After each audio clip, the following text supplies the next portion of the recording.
मानवनिर्मित खनिज तंतू प्रकरण 3 वस्त्रशास्त्र वर्ग 12वी आपण बघत आहोत। वैशिष्ट्यपूर्ण केस तंतू आणि मानवनिर्मित खनिज तंतू। वैशिष्ट्यपूर्ण केस तंतू आपले बघून झालेले आहेत। मानवनिर्मित खनिज तंतू मधला पहिला तंतू आपण अभ्यासला आहे, काच तंतू।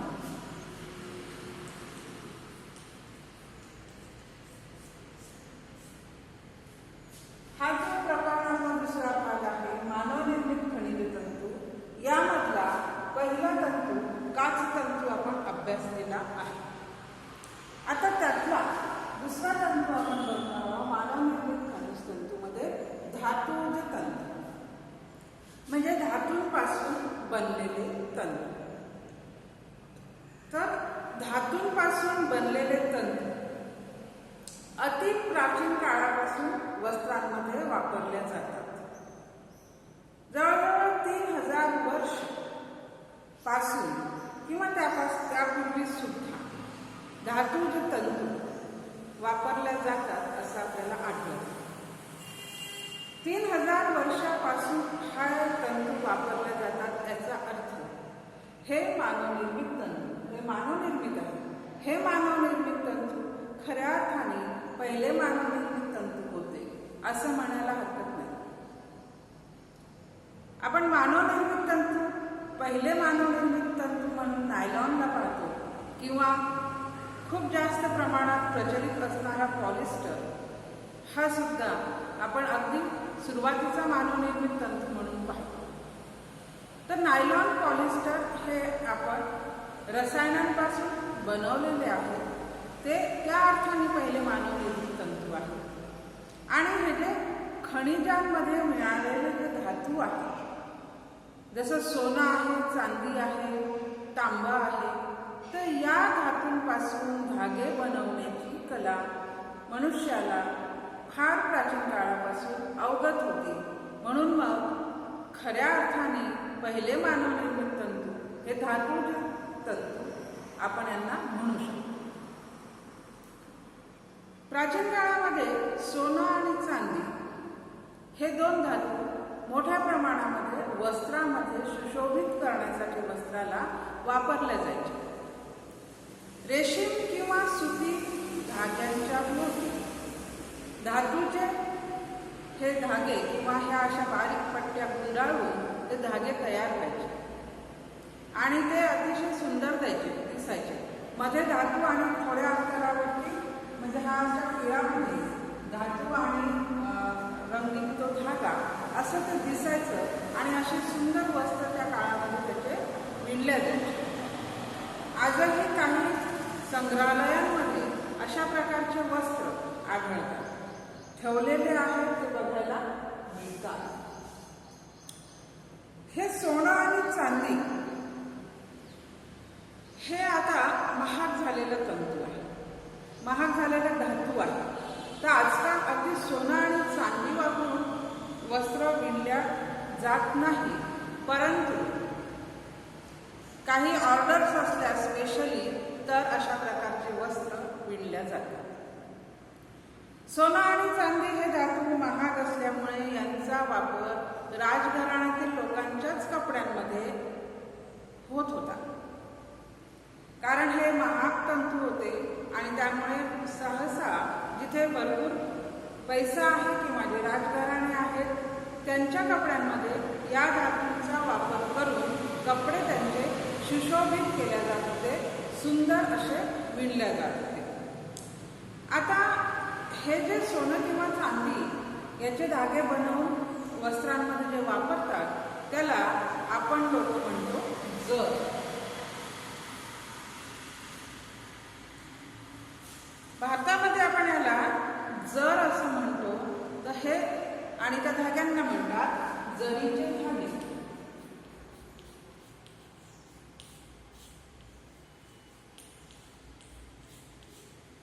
हे जरीचे धागे वापरून विणकाम केले जाते।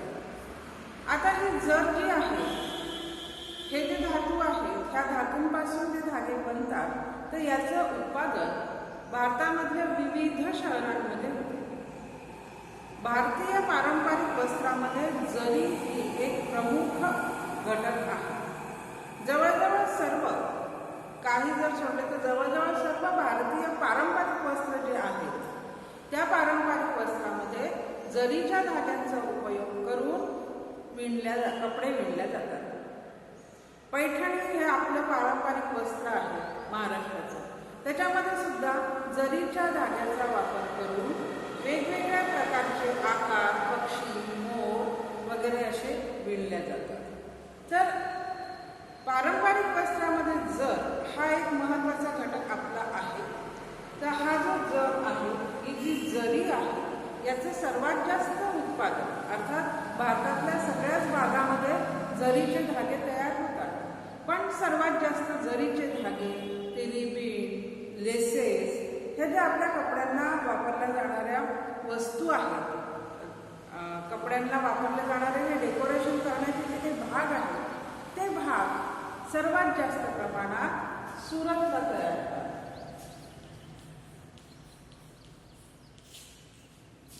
इथे बघा, जरी, लेस,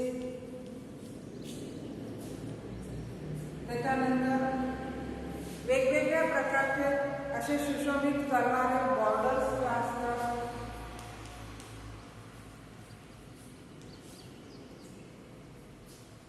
तर या सगळ्यात जास्त प्रमाणामध्ये भारतामध्ये किंवा जगामध्ये सुद्धा सुरत हे एक प्रमुख स्थान आहे.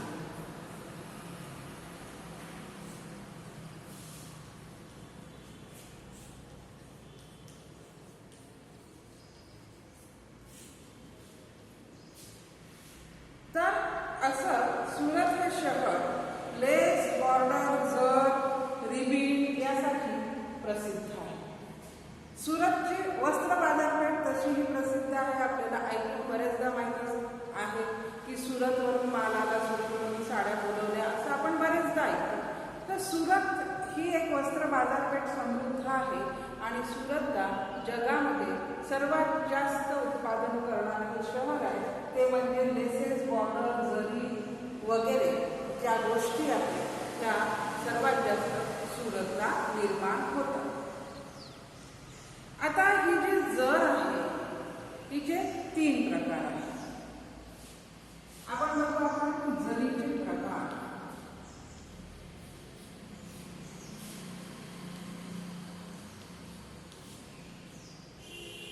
जरीचे 3 प्रकार असतात. सगळ्यात पहिला प्रकार म्हणजे शुद्ध जर.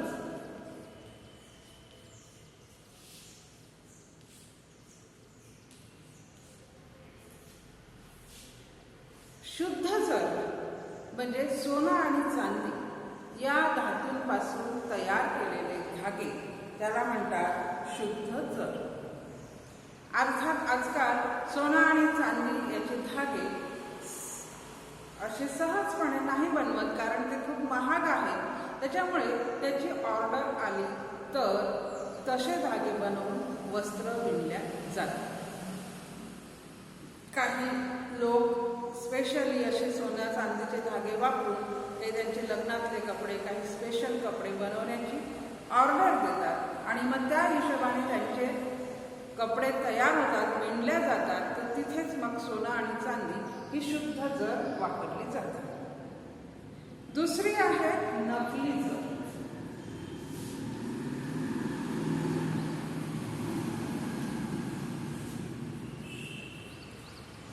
शुद्ध जर म्हणजे सोने चांदी.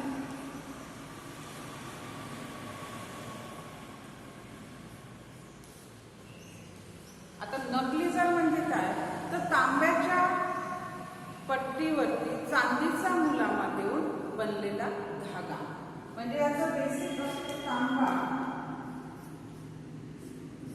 आणि याच्यावर असतो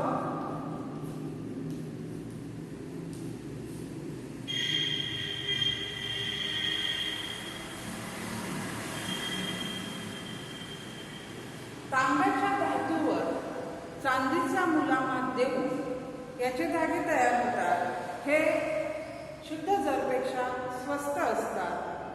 या दोन्ही धाग्यांची काळजी घ्यावी लागते जास्त. विशेषतः हे तांब्यावरचं चांदीचं जे कोटिंग होते तर ह्या जरीची विशेष काळजी घ्यावी लागते, कारण हवामान किंवा रसायन याचा याच्यावरती चटकन परिणाम होतो. म्हणून या नकली जरची विशेष अशी काळजी घ्यावी लागते. आता तिसरा प्रकार येतो आहे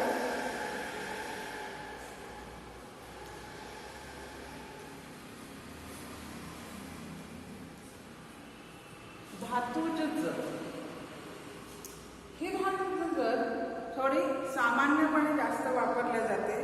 तर याच्यासाठी धातूच्या ज्या पट्ट्या असतात त्या धातूवरती पॉलिस्टरचा थर दिलेला असतो आणि मग त्याचे बारीक बारीक पट्ट्या कापून धागे तयार होतात. म्हणजे बघा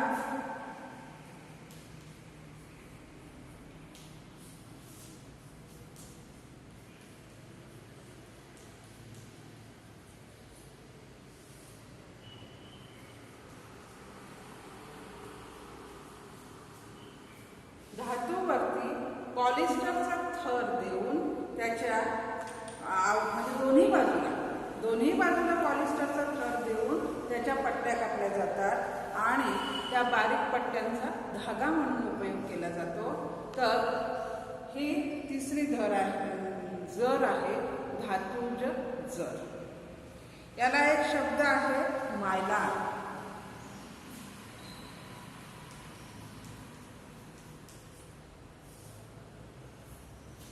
असंही याला म्हणतात. तर ही जर जास्त टिकाऊ असते, कारण पॉलिस्टरचं त्याच्यावरती आवरण असल्यामुळे याच्यावरती जास्त काळ जर शायनिंग टिकते, ही जर जास्त काळ टिकते, याच्यावरती थोडी काळजी कमी घ्यावी लागते. ही शुद्ध जर किंवा नकली जर यांची काळजी जास्त घ्यावी लागते. पॉलिस्टरचा थर इथे दिलेला असल्यामुळे ही जर काळी पडत नाही.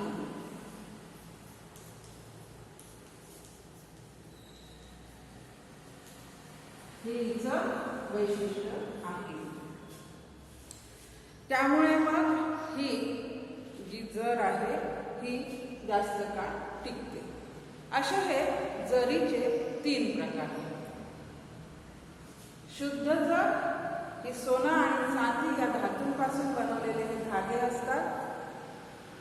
यांचा वापर कपड्यांमध्ये होतो. दुसरा जरचा प्रकार नकली जर. ही खूप महाग आहे म्हणून त्याला पर्याय म्हणून तांब्याच्या धातूवरती चांदीचा मुलामा देऊन ते धागे तयार होतात. त्याला म्हणतात नकली जर. ही शुद्ध जरपेक्षा ही जर स्वस्त असते. हिची जास्त काळजी घ्यावी लागते. तिसरा प्रकार धातूज जर. तर ही धातूज जर जी आहे ही धातूवरती पॉलिस्टरच्या आवरण दोन्ही बाजूने लावून त्याच्या बारीक मुलायम पट्ट्या कापल्या जातात. तो जो धागा तयार होतो त्याला मायलार असंही म्हणतात. आणि ही जर जास्त काळजी घेण्यास कमी आणि जास्त टिकाऊ असते. ही दीर्घकाळ टिकते. ही काळी पडत नाही, कारण याच्यावरती पॉलिस्टरचं आवरण असतं. तर अशा ह्या 3 प्रकारच्या जरी आमचे धागे आपल्याला वस्त्रांमध्ये आढळतात. आता ही जरी जी आहे तिची काळजी कशी घ्यायची.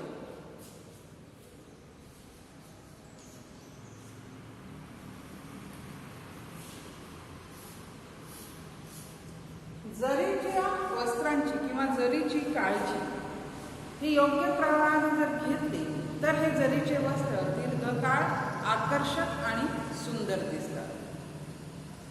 सर्वात महत्त्वाचं म्हणजे जरीचे वस्त्र ज्यावेळेला आपण ठेवून देतो त्यावेळेला ठेवून देताना म्हणजे साठवण करताना त्या जरीचा एकावर एक ज्यावेळेला पदर येतो, ज्यावेळेला आपण घड्या घालतो कपड्यांच्या, तर एकावर एक ते काठ येतात किंवा जरीचं वर्क येते तर तिथे घर्षण होते. तर घर्षणाने ही जर काळी पडू शकते किंवा नैसर्गिक घटकांचा धातूवरती परिणाम होतो.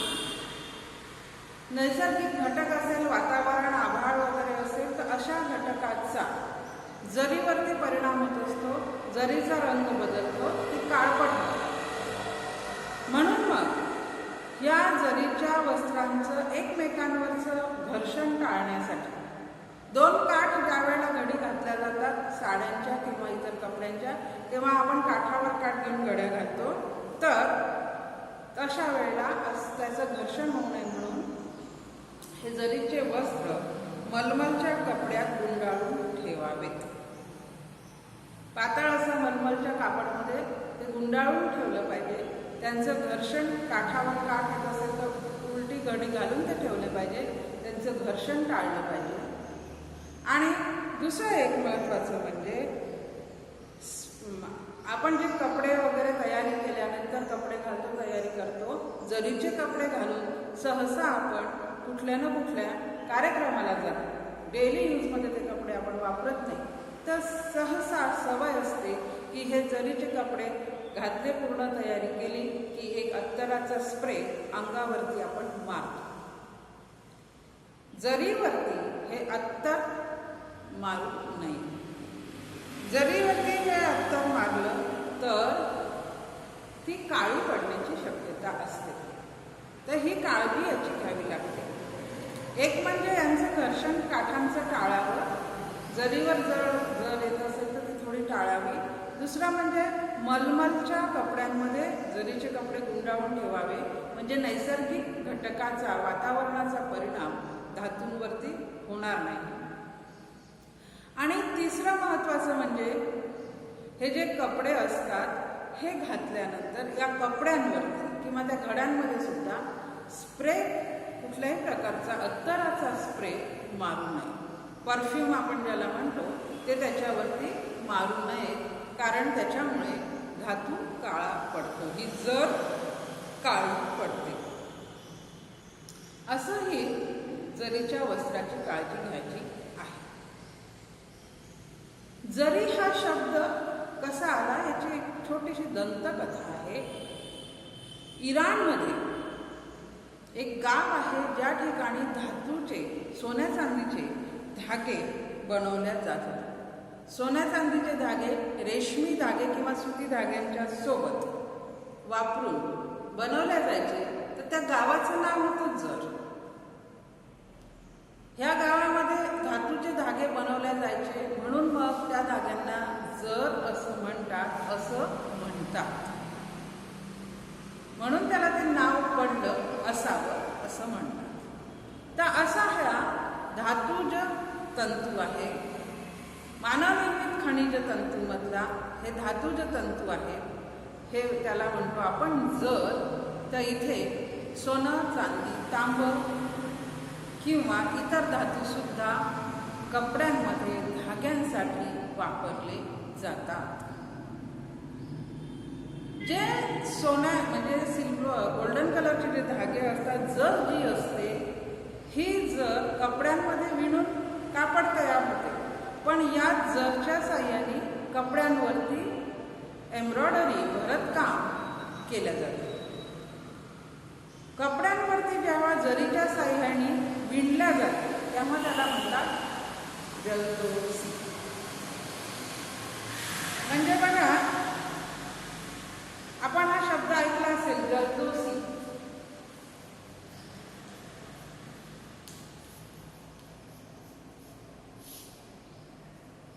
म्हणजे जरीच्या धाग्याच्या साह्याने वस्त्रावरती केलेलं विणकाम म्हणजे जलदोसी.